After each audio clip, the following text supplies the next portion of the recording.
Hey guys, so welcome to another beautiful episode of the Leadership Podcast with me, Stephen Akintayo. And today, I have a fantastic person in the house.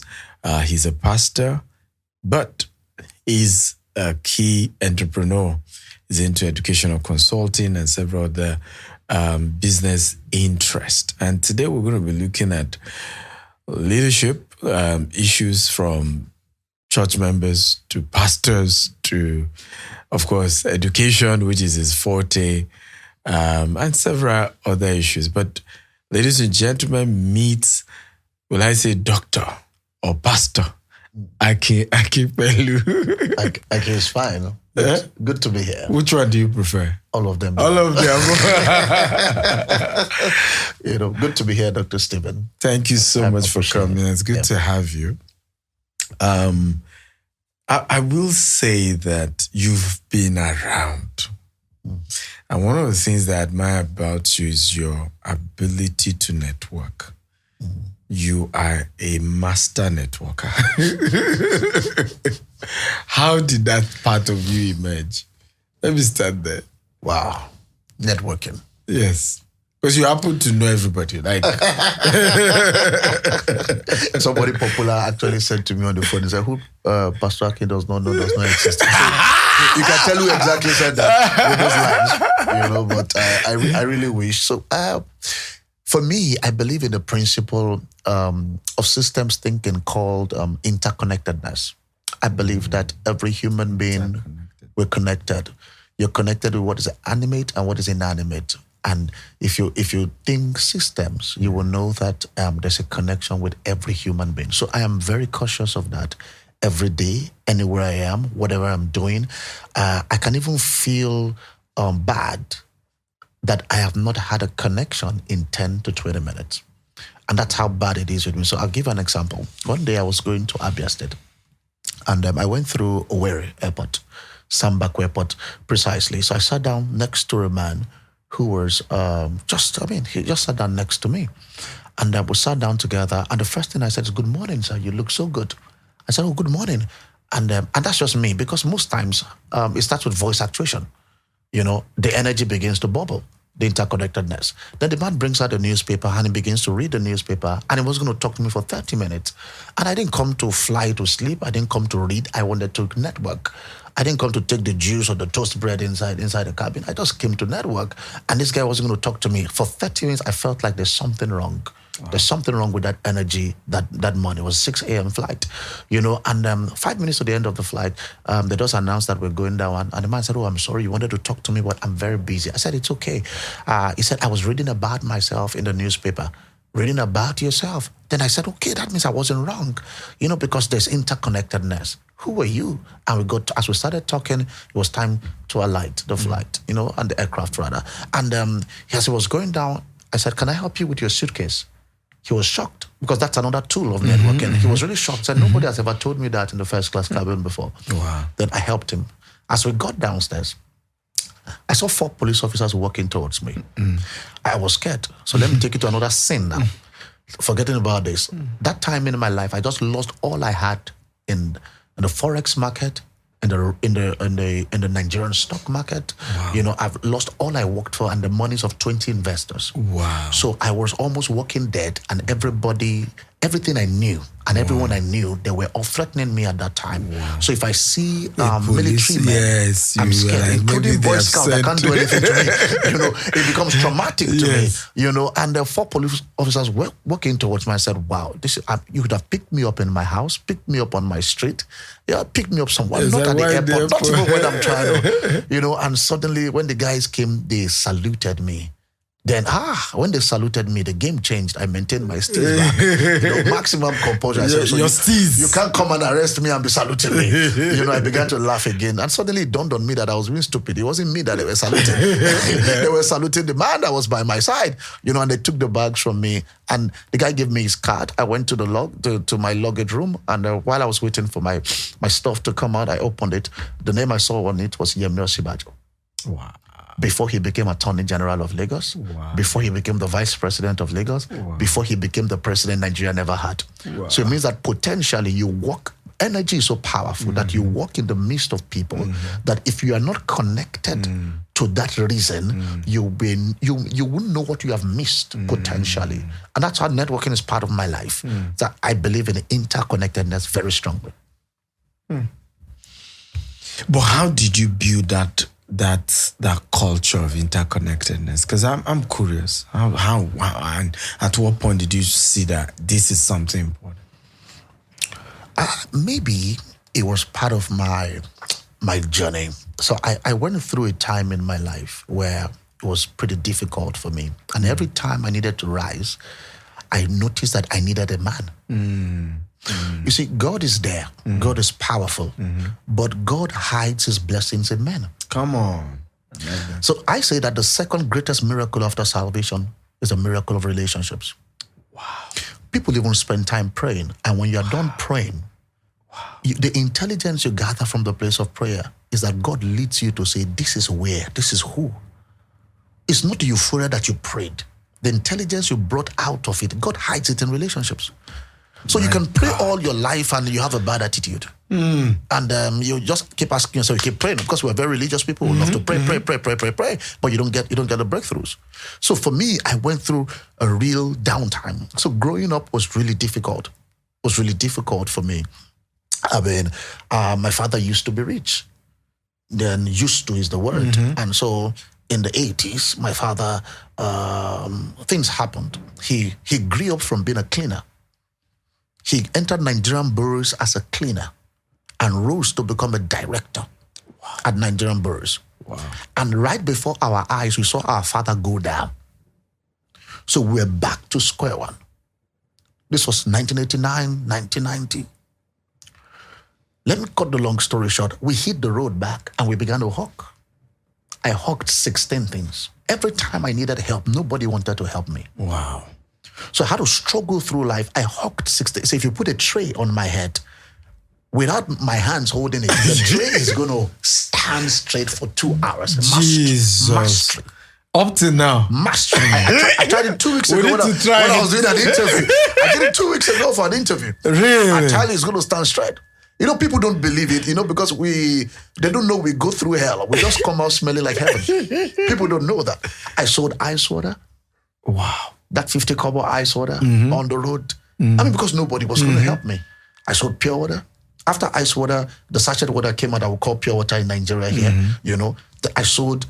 I graduated, made money, started selling soft drinks.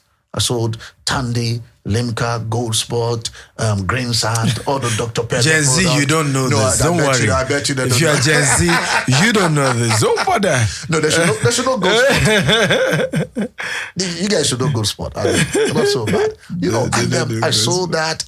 I went to sell food. I sold firewood, I sold egg, I sold puff, I sold buns. I sold anything. I grinded pepper. I can still fix the machine of a grinder till date very well. I knew where the bolts are, the nuts are, and all of that. In the midst of that, and this is where this happened to me. There was a man who saw me at Nigerian Port Authority one day. He said, "I like you. You are educated. Why are you selling on the road?" I can't remember what I said to him exactly, but what I would have said would have sounded like life happened. And the man said, "Wow, I like you. I want to help you." So the man said, "See me tomorrow morning, 10 a.m. So I got there 9 a.m. because of what use was my life. If somebody says, "Come here 10 a.m., I can't be there 9 a.m. What's the use of my destiny? So I got there 9 a.m. and the man came 11. And the man was now apologizing to me. I had to apologize to him that he probably has something to do with his life, that he had to leave it to come out. And the guy said, I was thinking it was a breakthrough. The guy took me to a woman selling food. And my induction, what I heard was like, you don't come. Now him be that, you go feed Duam. I was like, I'm Isaac and Abraham on the mountains of Moriah. That I could see everything available, but I did not see the animal we're about to slaughter for the sacrifice. So Isaac began to ask the father, who are we killing here? So I knew that these guys were talking about me. Like I've come to resume work there. And then they give me a Maggie Cube cover, yellow in color. That was my induction process.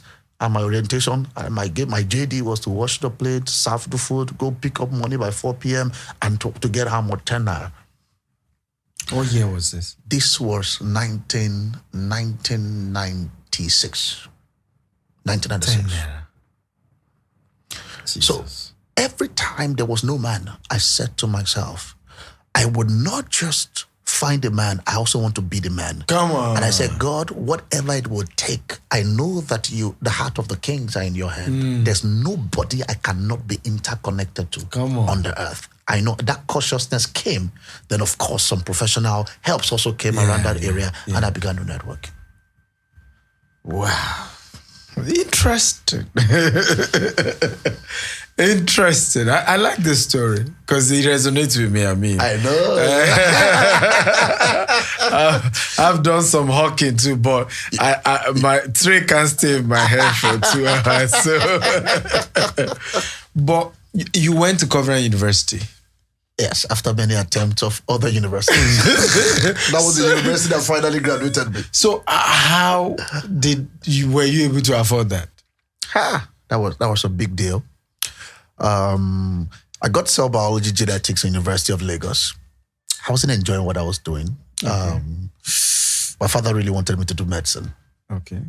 But Covenant University opened up. My brother said one day that, there's a new university.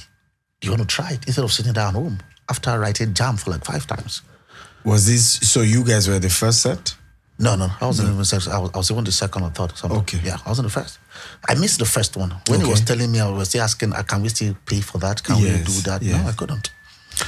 And so when he told me that, one day I just went to pray in Kenaland. And I just felt a sense of connection also to that ground, that God wanted me to come there. But I couldn't tell. Wow. But I saw a sense of connection. Were you attending Winners that time? No, I wasn't. But I was a fan of Bishop. Oh, okay. So I listened to all his tapes. I have all his tapes that I listened to. Then one day I went to see a girl in Covenant University. Okay. Just to chat out some babes, And when I was done, when I was done, I was about to enter the shuttle to hit the road. Yeah. As I entered the shuttle, I had 2 girls saying that tomorrow is the final exam. Tomorrow is the final exam. Wow. Suddenly it dawned on me on my like, what? Which exam are they talking about? Do you know I came down from that shuttle? I went to meet the lady. One of them is called Adiola. I can't remember the second one. I said, I heard you talk about an admission process, an exam holding tomorrow.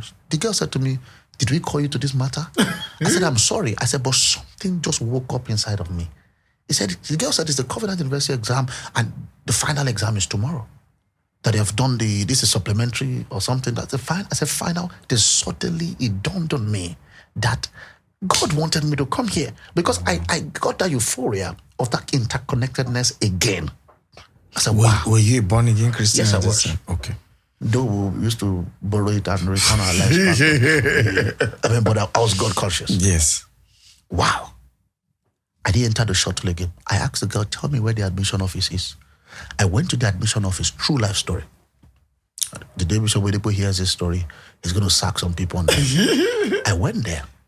I went to the admission office. I said, sir, I need an admission. I want to buy an admission form. He said, for which exam? I said, tomorrow's exam. He said, is this LASU? He said, the pride that they have. Is this exactly. He said, the exam is tomorrow. And there's no amount of money you can bring here. This place is a no-nonsense place. The guy just started talking. Yeah. And I said, sir, can you help me? He said, what are you talking about? At the time, I begged him for the 3rd time. He said, gentleman, get up. Get out. I was still sluggish about it. I said, I'm going to call the securities on you. So I walked away. As I walked away, I went into the library in that college. I saw a woman who was pregnant. I went to meet the woman. I said, I have this issue. I want to buy a form. I heard the exam is tomorrow. Yeah. The woman said, what's my business with form? I said, I just feel you can help me. The woman said, please stay outside. When it was time to close, the woman said, I'm closing now. Please take your bags and leave this place. I said, you can still help me. Do you know the woman went to the admission office after she closed? I was still outside. Came back and said, gentlemen, follow me. I'll get you a form. I'm telling you a real life story. Wow. They said I should pay money for the form. I don't even have. Because I didn't leave my house to come and buy form. I just to chat, babe. Wow. I probably had like 200 naira to return back to Lagos or something. Wow. I took the form home, filled the form, submitted the morning of the exam. Wow. Sat down for the exam, passed the exam. Wow. They now said I should come and pay school fees. In my life, I mean, I've not exactly. That's why I'm saying I've never heard of acceptance fee of 100,000 naira. Yeah, exactly. As at that time. So with 100,000, University of Lagos, you can graduate from year 1 to year 4. 5 years. Oh yes. Plus hostel. They now told me the acceptance fee is non-refundable. Say, where will I even see acceptance fee? Forgetting about the school fees. You know, and God just helped me one day. A brother of mine just called me after many weeks that the admission had even gone down and said that, I did a deal and I have 100,000 for you. He said, God said I should give you. I said, God said you should give me. I said, since when did he tell you? He told me like 2 weeks ago. I said, wow. And that was the day the store closed. Wow. So I picked up the money. I went to all the banks. They didn't collect it. They said the admission had closed. Wow. I went to the microfinance bank in Canada. Yes. I said to them, I want to pay school. They said, no, my cohort had closed. I shouted at the cashier. I used to listen to men like George Adibori. You know, the Walking Bible. Yes. I listen to Bishop Oyedepo. Yeah. I'm a very gentle person. but at certain times I come out like a lion. And the woman said, why am I shouting? I shook the table. That's my 50th year. Jesus. So I've written Jam 5 or 6 times. Wow. They're telling me I should stay on that 1 year. The manager came out. He said, gentleman, you're causing trouble. Follow me to my office. I followed him. He said, what's wrong? I said, I want to pay. He said, they said you can't pay, so go leave this place. I stood up. I said, sir, respectfully, I can get you away from this seat by way of sickness and disease, or take the seat away from you by death or sack letter. I said, sir, choose one. The man jacked up on the seat. Nobody has ever spoken to him like that before. I said, hold on. He walked out of the office. He came back. I don't know what happened. He collected my acceptance fee. That's how I got my admission. Let me stop there. Hey. Interesting. Just can't stop laughing on this one. Wow. Yeah. Wow. Yeah. Wow. So you finished Covenant. Yeah, I finished Covenant. Have you always known you were a pastor while you were in Covenant? I mean, from being a child, I mean, I've been used to church stuff. But when I was in Covenant, I was a mentor to a lot of people. I mentored, I grew a lot of people. I mean, I say this respectfully with all sense of humility. I'm not sure anybody that graduated from that place that was not connected to me doing well at all levels. You know, and but I wasn't going to pastor. Okay. I was going to run just a ministry where I can bring cosmopolitan Christians once in a month. Let's teach the word of God for many hours. Then I'm going to be in the corporate. I love corporate. Yeah. I believe I'm called to the corporate. You love corporate. You know, so I love corporate. Yeah. So, and most of the relationships I have are even with the corporate people, you know. And, but somehow, when I went to see Bishop Oyedepo, I mean, he said to me that I used to fooling around, you know, those words. I mean, I still did not budge. You know, one day I went to just spend some time in Funke, Bishop Adejumo and Funke Adejumo's house in Akure, in the White House. So at the guest house, I was just finishing my fast, you know, and that's when I received that call again, and God said to me that, I needed to do this. I said, God, you have too many churches. It won't make sense for me to increase the nuisance value of the church. You know, and he said to me, no, if there's no reason, I'm not going to send you there. So you go do your quota, and give me my matching order. And that's how I found myself in the ministry. Wow. I mean, looking at what ministry is, and ministry now, I'm talking about ministry, and the new dimension of what we're seeing with ministers, where there's so much competition, right? And there are things that, thank God, I mean, you can relate to this. There are things that even those of us in corporate don't do. Right. For example, I've had people who run successful real estate company today, who at some point were either my staff, or at some point were people I pay for one consultancy or the other. And there are some who don't even acknowledge the role I play. Right. I'm never going to come on a podcast and mention name and say, I taught this person business, I taught that person business. I mean, and then you see pastors go that down and there's just no fruit of the Spirit. There's just all manner of pettiness. It was me that made this person this. I mean, you're not God. Right? And these are things that we don't even do in the corporate space, right? And the corporate space is open. You can fight dirty competition. You can do, but people don't even do that. And so in places where you expect it to be really, really sane, and then you see all bad of Nollywood drama. What's going on? Let me ask you. What's going on? I should ask you also, Dr. Stephen, what do you think is going on? I don't know. Body of Christ, what is going on? No, but these are your colleagues.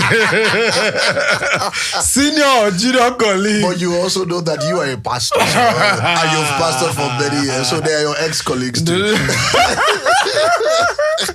No, but what's going on? I'm really shocked. Let me just answer that question this way, that people need to get busy. That's all I need to say. Get busy. People need to get busy. I think that if your table is not full, that's when you have so much time for some frivolous things and all of that. People should get busy with their lives. Great people don't discuss people. True. To discuss issues. So you have to bring yourself down to that level. And it's also an identity problem to begin to bring yourself down to such level. I just think that everybody get busy. When you get busy, see, whatever you have done or whatever you are doing, see, there's a way the world plays. It will come to bear one day. So just get busy. That's the best way I can explain that. Yeah, so thank you for the admonition. Get busy. But the impact of that, right? What's going on right now? People are confused. Not everybody know God for themselves, the way some of us have had to work with God. And so, you can't just come now and confuse me with anything, right? Because I've known God for myself. Yeah. But not a lot of people are in that situation, and we're in a populist movement. So social media is having greater influence on people more. From your own perspective, what can be done to salvage? Because this is, I did an article about this, and I said, look, when I read the God's General, this was, this was, I think, almost over 15 years, 20-something years ago. And I saw that what killed some of those revivals in that book, God's General, wasn't from outside. It was an implosion, right? It was amongst themselves. There was strife, and that's how the move of God started dying. And I fear that the same thing is about to happen to us in Nigeria. There's great move of God. We're seeing people literally sell out stadiums, for God, right? Massive move, healings and all of that. But even with those people, and I'm not even talking about people who go on blogs, but even amongst those people, some you can't bring, just like they do with Davido and Burna Boy, top 3 and top 5. Right? Some you can't bring the same ministers to speak at the same conference. Some will tell you, even if they will come, you put them on a separate day. Man of God. Yeah. What can we do? And I mean it, because this is important. What can we do? So I like the fabric of the question that you're raising. I think that, first of all, we should be good students of revival. And so revival is cyclical, and revival is also systemic. True. And like you said, you inferred from God's generals that there was an implosion. One of the things that will affect the move of God, and which has always affected the move of God, number one is bitterness. True. Bitterness. You see, I believe that it's a charisma, your gift, is different from character. Come on. Now let's go there. And so people need to we need to become matured to be able to understand perspective. You can see somebody who is doing well with charisma, with gift. It's just a gift. It's just a gift. And honestly, and it's gift overrated. And the gift of God, they are without repentance. Exactly. So you don't need to. God can give anybody. Exactly. It's so special to you. But consistency of character is what people should look at. Yeah, and that's what keeps you longer. So when people want to choose mentors now, they want to look for people who are popular, look for people who are in vogue, the mainstream, and it's not supposed to be, as it were. Who is the mentor to Pastor Yi Adeboye? The man cannot even speak English. I mean, so it tells you that it's not even in all of those things. But let me get back. Bitterness is one thing we need to work on. We always bitter with ourselves. We always want it to be, it has to be us. It has to be us. For some, it's competition. Competition. You want to compete with the other person. Once you see one you're doing one thing, you want to do the same thing. You want to do the same thing. So people even get indebted because they just want to show off that they are, and these things, they come to kill what you call revival. I would say that every man of God, everyone called, should understand the area of their calling. Because it's cyclical. The revival will start with a strong prayer storm, which is what we are seeing now. A prayer revival everywhere. The cities will be shaken. Online we're shaking. There was never a time like this. Like in the past 5 years, you wake up in the mornings like a desert. Where do you want to pray from? You want to pray from here, pray from there. But after that, another cycle will come. Absolutely. And the circle is now going to be for the teachers. When you're going to harvest all the work that has been done. I love that you're saying this. All the guys in prayers, So everybody's not angry. Your time will come. It's cyclical. It's cyclical. So you don't have to start doing the same thing everybody's doing. So you understand your place and wait for your time, as it were. So I would say that those things, and amongst other things, will kill revival. I think that... what can we do? What can we do? Because I see these things creeping into the members as well, right? In fact, this morning I had a conversation with, in our organization, there are over 100 employees, but there are some people you just see, they have a sign of great potential, right? I remember this one was maybe a copper, and I just noticed that she really has a great potential. Told her, let them transfer to the headquarters, and she was working on I think my wife's office or something. And something got to my attention, and she's a leader in church. And they corrected her on something, and the next thing was to send in resignation. In fact, she was what I was speaking before you came. I said, I mean, if this happened with somebody who is not a Christian, I get it. It's okay. But you're a Christian. Right? And so you understand the place of correction. If I had to ask, I said, unfortunately, she's a leader in church. I said, what are they teaching you guys in church now? Because the background I had, in church, is persecution. You endure and you carry with a badge of honor. That I went through this, I was corrected for this, I was sanctioned for this, and I went through it, I stood my ground, I endured the process, and I didn't quit. So it's creepy. My fear and my worry is that these things will not get to men, because everybody will not feel it's okay.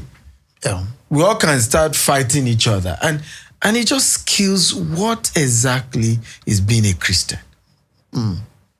Or is it really? Dr. Stephen, you see, what you are saying is quite burdensome. Yeah, it is.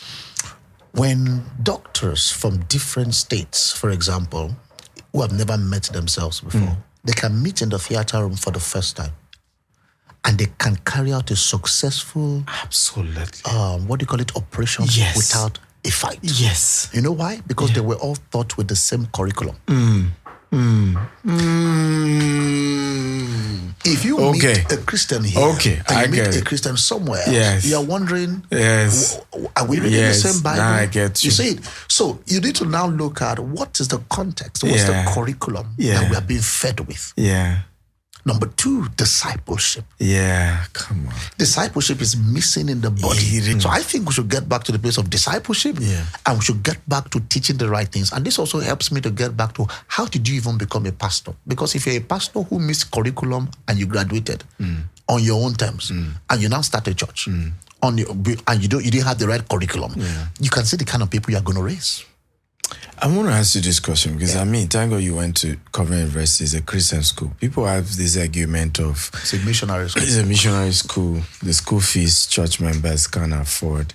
And you are also an education consultant, so you're in the best position to answer the question of, is the accusation legit that church missionary schools are supposed to maybe free because it was tithe and offering of members, they used to build it and all that? Of course, I know the answer, but I want to hear from you. I think it depends on the school of thought that people are used to. Yeah. So if you're coming from a conservative school of thought, it's just logical and it makes sense to say that, if you use the tithe and offering money to build a school, the people who are members of the church should be able to attend the schools for free. Yes. Now, you're going to ask yourself at the beginning, when you set out, what kind of schools did you determine? Did you conceive to set out? Yeah. Number 2 is this. There's a perspective that says that though it's the monies given to the church, and if God gives me this money, it is my own duty to ensure that these monies are multiplied to becoming a blessing to generation. See, there's a kind of help you can do to people that once you do that help, you will not have capacity to help them again. And people don't understand that place of investment. If I have $20,000 and I give, and all I have is $20,000, and I give somebody $20,000 because the person is in need. Do you know that now you can clap for me? I've given you $20,000, but tomorrow I can't even afford a meal again. So I have killed my capacity to be able to even help other people who would need, and people always have needs. See, if I have the $20,000, do you know, and you have a $20,000 need, I would go and invest the $20,000. I can call you back after 8 months and one year and say, I'm sorry, and say, I couldn't give you that time, but forgive me. Take this $5,000, take this $10,000. I'm giving you from my fruits. That no matter what I give you, it will never affect my capacity to produce and help other people. And people must understand that, okay, when people set out to do things, what was their vision? What were the clear terms that they had? You see, so my children, so my child is about to get into coroner school, and coroner school for a child is 3-point-something million. I know. 3-point-something million. How much do they pay in Covenant University? Exactly. 1 million naira. Exactly. And you're shouting. My child in year 4, year 5, paying 3-point-something million. So they pay 1 million naira there. 24 hours electricity, good teachers, good lecturers, good facility, good visionary place, and all of you is too cheap. You see, the poor will never leave us. We must understand that. Do we need to give out more scholarships? Yes, we should begin to talk about Does that. Covenant University give scholarships? Oh, they do. They do hundreds of scholarships. To church members. To church members. Bishop Wedekpo has over 600 people yearly that he puts on scholarship. And that's a lot of money, as it were. So you must understand, what exactly do you want? I think we should begin to ask the right questions. I mean, how many people have given us good free schools and they have maintained great standards? True. I love that. I live that. I love that. Again, I know the answers, but because you went to Covenant University, it was good to hear this from somebody who went to Covenant University. Right? Because it wasn't easy paying. It was not easy paying. Yeah. Because my argument is that we need to hear, I think Covenant University, and if the leadership are watching, there's a need to have a press conference around this. People who have gotten scholarship, because I know this for a fact. In fact, my younger brother, our last born, went to university 5 years under Bishop Oyedepo scholarship for 5 years and graduated. Right? Did not pay a dime, except of course we had to pay to upkeeps and all of that. But my point is that these things are not being communicated. Yeah. Right. And because they are not communicated, you can't be angry that people are misinformed and people are having those perceptions and they are constantly carrying their misinformation and passing on to other people too. And say, their church members can't afford it. Well, I mean, I'm a church member. My brother got scholarship. And I know several other church members who were able to access scholarship in winners. Yeah. And I've argued over time, said, it's the members who will have protested, really, if they feel they are being shortchanged. You cannot be drinking Panadol for somebody else's headache. Yeah. Right? And I see so much of this going on social media. You are not in the church. You are not in the system. You don't understand the structures in the system. And then you want to go every day. But again, I would say the institutions need to understand the generation we're in. Yeah. It's a generation that has questions. And there is a decent level of answers you need to give. I mean, you do annual events, just at the press conference, let people like you come talk and say, these are our experiences in the school. And I know somebody close to me who had issues paying school fees and was able to get the balance from, even this is not even a depot zone, another pool of support system within the covenants, to pay the balance of the tuition. The alumni system. Yes, I think our own was alumni. The alumni system. group, Yeah. they have their scholarships, even students. Call their parents to help them pay for their friends' fees. Yeah. You see, I won't blame the people who talk. Number one, they don't understand the generation that we are in. Yeah. I will blame the church or this institution. I We agree. don't tell our stories. That's the point. We wink in the dark. That's the point. We do so much, we don't tell our stories. And then you say, I know no. the power God of doesn't want narrative. your left hand to know what your right hand is doing. Continue. If you cannot tell the proper narrative, Exactly. people will tell the narrative on They your behalf. will. Everything in this world is called storytelling. Exactly. Storytelling is the most powerful thing. And once you cannot counter a campaign that is going on and you leave it to God, you have made a mess of yourself. We must learn to tell our stories. The church, the institutions must learn to get their creatives, get their press guys, get people to be able to sell a good story. We have done so much. The Church of Jesus has done so much, but nobody knows. We are winking in the dark and we feel that it is unto God. God is the one that looks at the heart. Man looks at what you have done at other parents. One of the things I was sharing with, because we had this conversation last week in the US, and these 3 women were also, complaining, all this church, they're all scam, it's all business. And I asked her, I said, all these universities in the US, are you aware they are church founded? I tell you. All the Ivy League schools. She said, I said, go do your research. I said, how expensive are they? Harvard. Yeah, exactly. Princeton. Harvard is over $150,000. Dollars. And they were founded, most of these schools were founded by church. So I said, how much is still the school fees?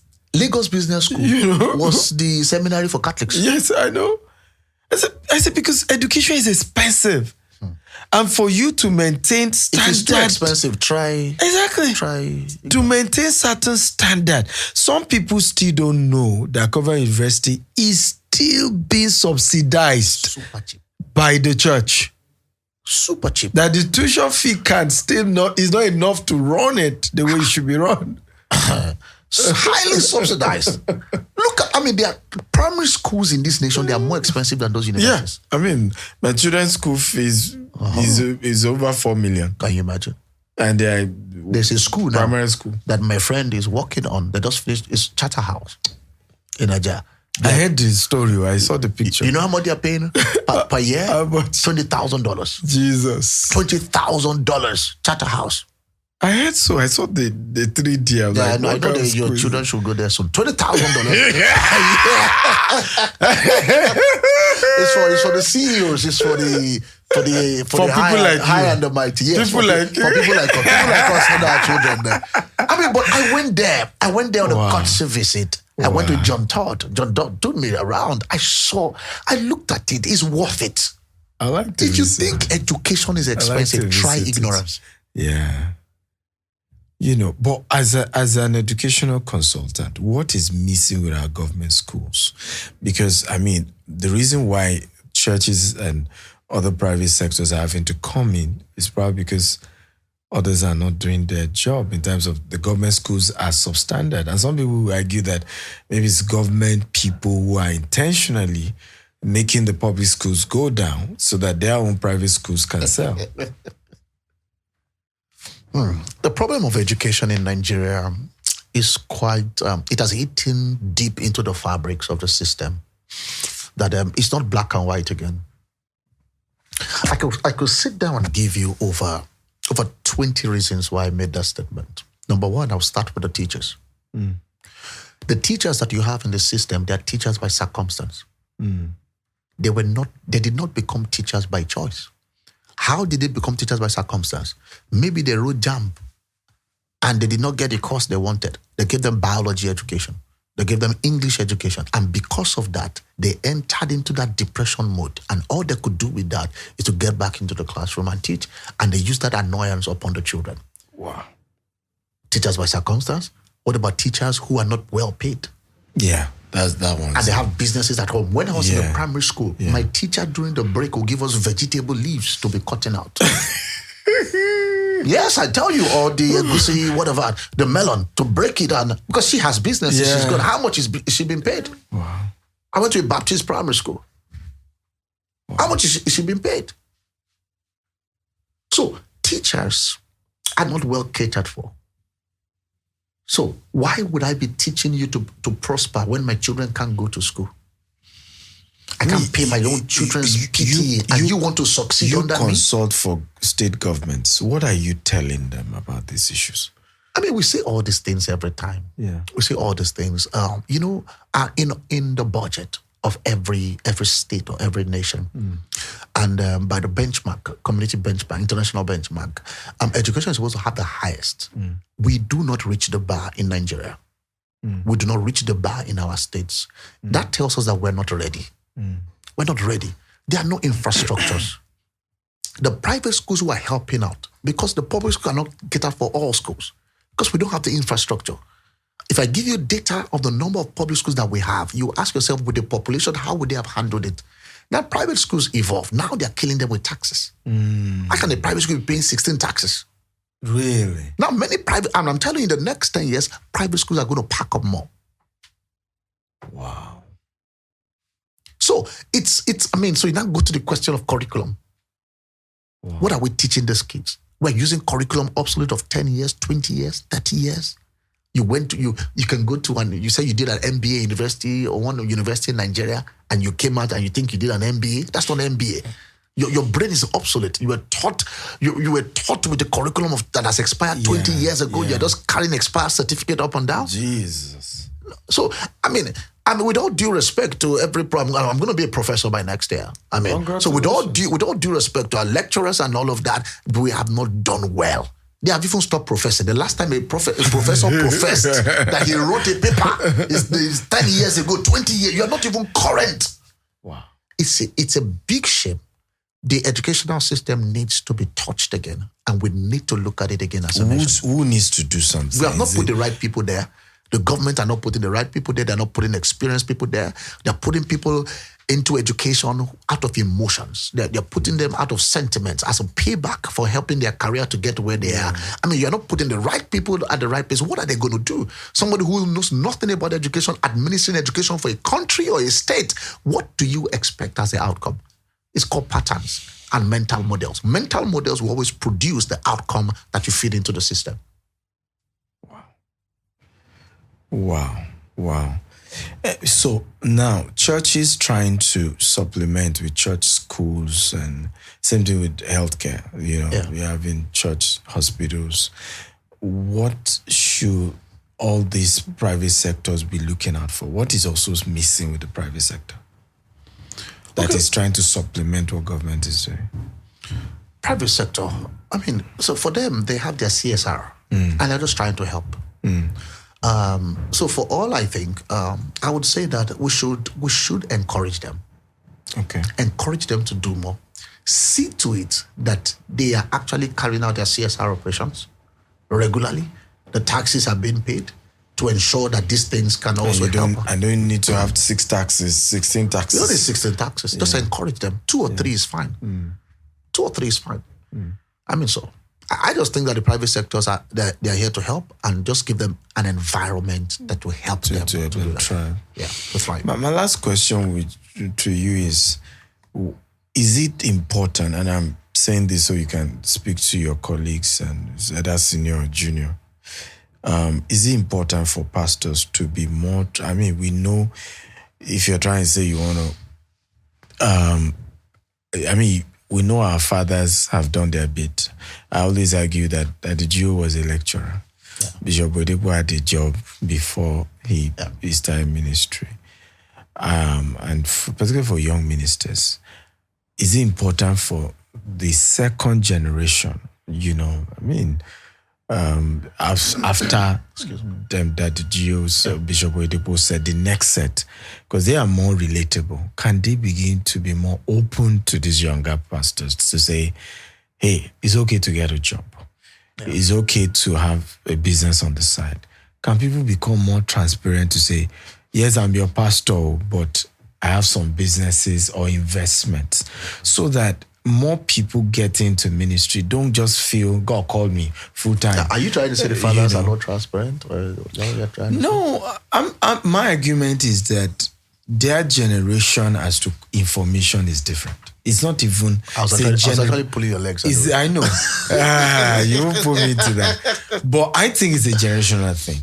Yeah. Their generation isn't as transparent. Like, I'm not going to be expecting a press conference from Daddy Gio or from Oyedepo. Yeah. We've passed that level. But there are certain other people after them, right, who understand the, and I tell people this thing is a phases.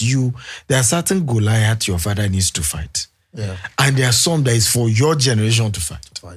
And if you don't fight them and you want to keep saying, but my father didn't do it, something is wrong there. Yeah. Because I feel that it's because some people also are not coming out to balance things. That's why the extreme guy on this side is trending. Because what you see is 2 extremes, right? Yeah. Now, there are certain people who can come to the middle and give a more balanced view on issues.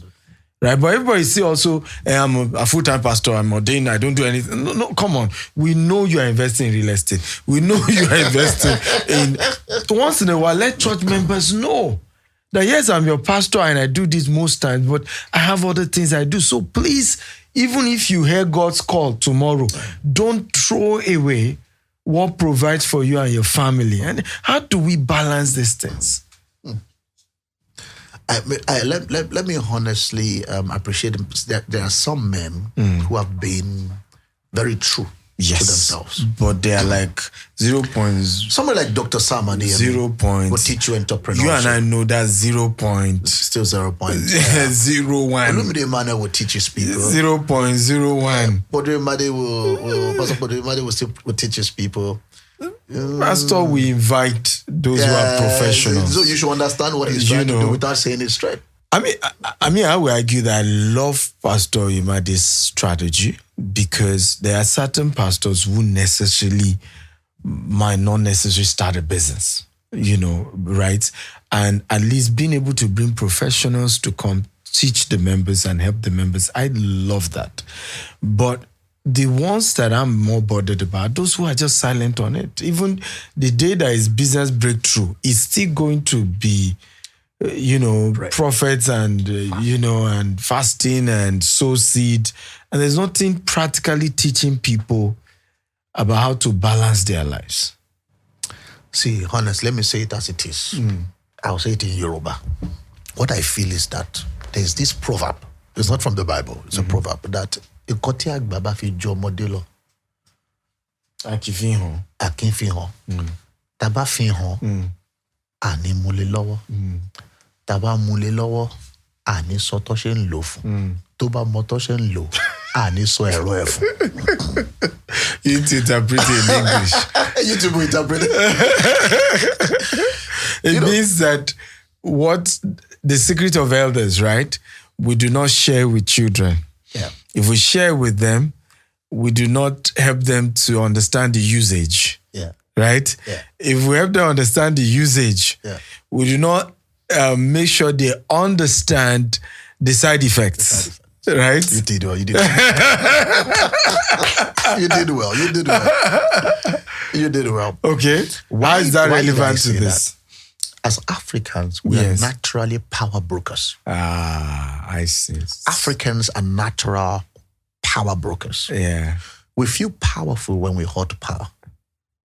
When we hold information, some Africans. But how do we let them know that season has expired? Good, because you have more power when you release power. Exactly. When you release how information. do we let them know that season has expired? You know the people I pity, the people who follow those people who are not using their head.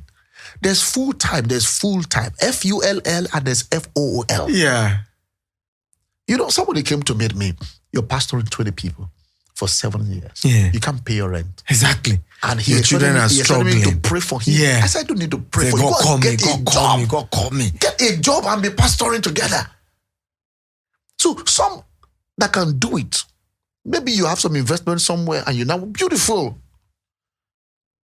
You need to use your brains. Open yourself up to entrepreneurship. How do you even multiply what God has given you in the ministry? Let's assume you're doing well in ministry. How do you multiply it?